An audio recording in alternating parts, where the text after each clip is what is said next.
pace car's off. Green flag's up here at Homestead. Tony Stewart, Greg Biffle. Body to body, Kevin Harvick, Jamie McMurray, the top 5. Black flag for the race leader. Tony Stewart has been black flag? That's what I'm hearing. Too slow on the restart? Wow. That's big.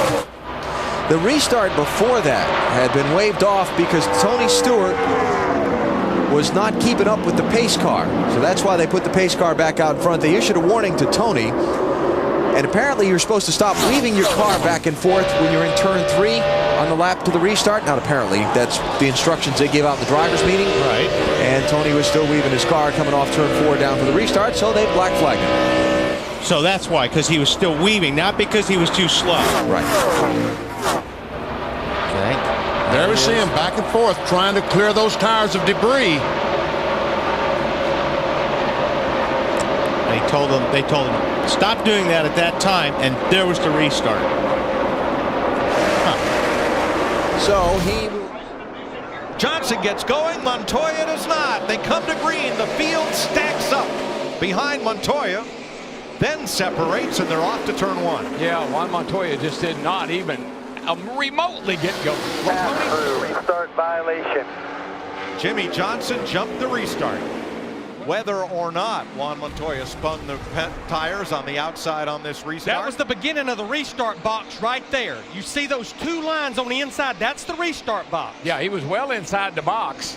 No question about that. So the 20 is going to come to the attention of the crew on pit road. Now you just reset our conversation about the 5-minute clock. Now Matt Kenseth is on it. He has a full 5 minutes.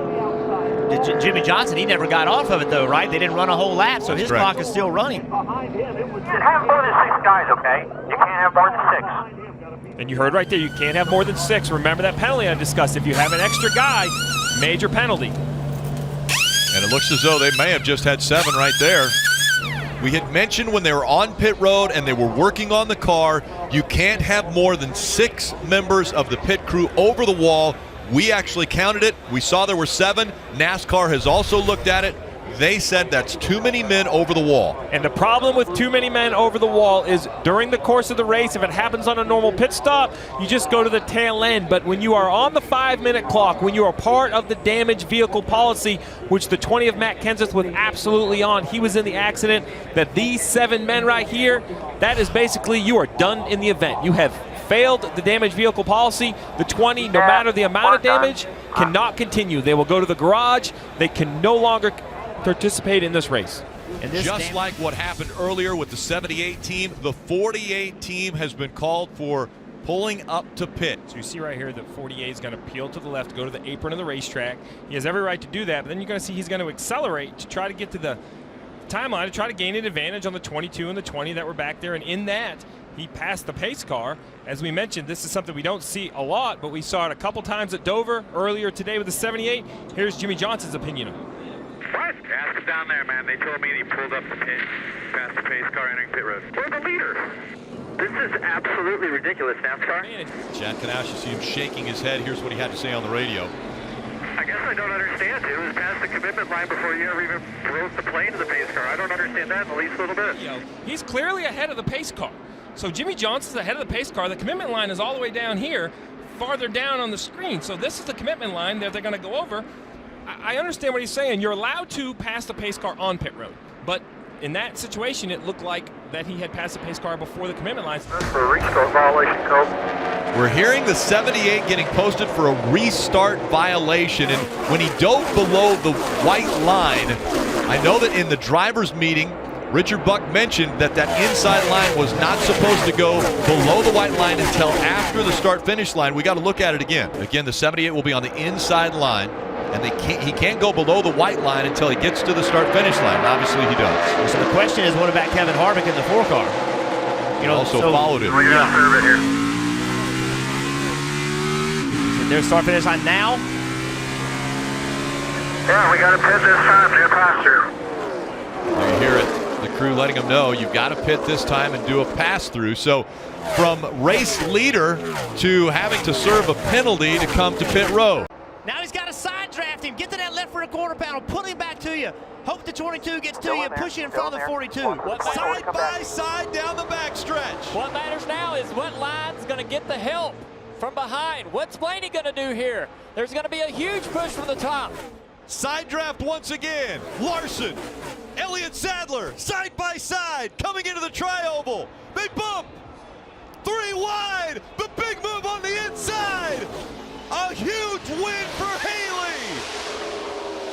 Wow. Where did that run come from? That was a veteran move. They got side by side for the lead. They got slow. Haley got a big push, made it 3 wide. He did. You cannot go below the yellow line to advance your position, but if you get pushed below the yellow line, well, here he is. There's clearly room there. That's going to be a tough call for NASCAR. It's going to be a very tough call. The thing is, there was room between the 1 and the yellow line. Like, it didn't really, I don't think it helped him, Junior. Do you? No. I mean, I think there was room, so he could have been right against the 1 and not been below the yellow line. So, I don't know. Tough call for NASCAR. It is a tough call. I really think that's your natural reaction as a driver to make that move, because he thought that the 1 car was coming down. So it's he's not looking at the line. It's a natural reaction. Well, NASCAR's made the call. They said the 24 went below the yellow line to advance his position.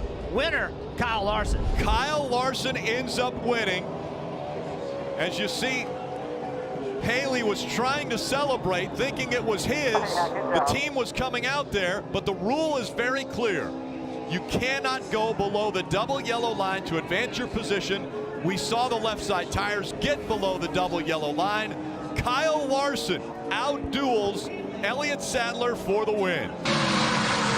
Bobby Hamilton unable to clear top of 9 until just now. Looks like he's got him cleared now. Look Here comes Ricky Craven back on the outside. way on the outside. Almost into the wall. They're dicing and dancing again as they cross the start finish line. Bobby Hamilton makes the pass. And problems right as they go across the start finish line. Another big crash as they go across the start finish line. And the white flag had come out as they cross the start finish line. That will mean, I believe, Bobby Hamilton will win the Florida Dodge Dealers 250. Bobby Hamilton just riding behind Jimmy Spencer. And we have to remember, there are trucks that have come to a stop just inside of turn number 1. There was an accident that took place just as the pack was going by the start-finish line. Checkered flag flies. We'll find out if it's Jimmy Spencer or Bobby Hamilton. Wow, Bobby Hamilton was aggressive on that last lap, wasn't he? Well, he sure was. He drove to the outside. Ultra Motorsports celebrating. I don't think we know the answer to this question yet, Rick. Bobby Hamilton is just discussing what happened at the end of the race. Did you think he won? Well, I mean, they got footage of it, and they're supposed to use the footage. I don't know when the flag fell, but the light should have come on with the flag, and I was ahead of them when the light come on, because I looked in the mirror, I seen smoke. I was right down there at the end of pit road, the light come on, and I was a half a truck ahead of him. So that's where the timing line is, so I don't ever say nothing. They're going to have to show me that one. All right, Bobby Hamilton a little bit upset at the finish of this race. All right, Jimmy Spencer's got to stay in the truck here as Red Dog Barnes' crew chief talks to him. Stand by for 1 second, because guess what? They're still reviewing video.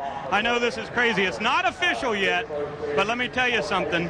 When they do announce it, if it's you, you're sitting in victory lane at Daytona. I believe I won the race. I saw the accident happening behind me and stuff, and you know, I did not appreciate what Bobby did to me. He turned me sideways like that, and but that's life. He was trying to win a race too, but it's going to be a long year, and he's got a tough son of a bee driving this team ASE Dodge. He is. Be careful. He ain't messing with some punk. When the yellow light comes on, Bobby Hamilton is in front of Jimmy Spencer. I think that's the yellow lights right there, Michael.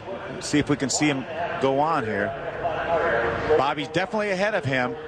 There's a yellow light coming. I'm telling you, to me, that would be irrefutable proof that Bobby Hamilton would win this race. Not if. On the last lap, they will use video or any means necessary to try to determine who wins the race. He is getting the official word. Guess what? You're second today, buddy. Yeah, I know. I can't believe that. That's hard to believe. Unbelievable. This is just like Homestead whenever we didn't know for sure who the champion was at the end of 2003. They're going to fire up the Snap-on ASE Dodge, and they're going to back it up. Here goes Jimmy Spencer. The crew is back here, and everyone says, well, I can't believe it. That's just the word down here in Victory Lane. So Jimmy Spencer will leave, and I believe they'll push over Bobby Hamilton's 04 truck, and there'll be a very strange victory celebration here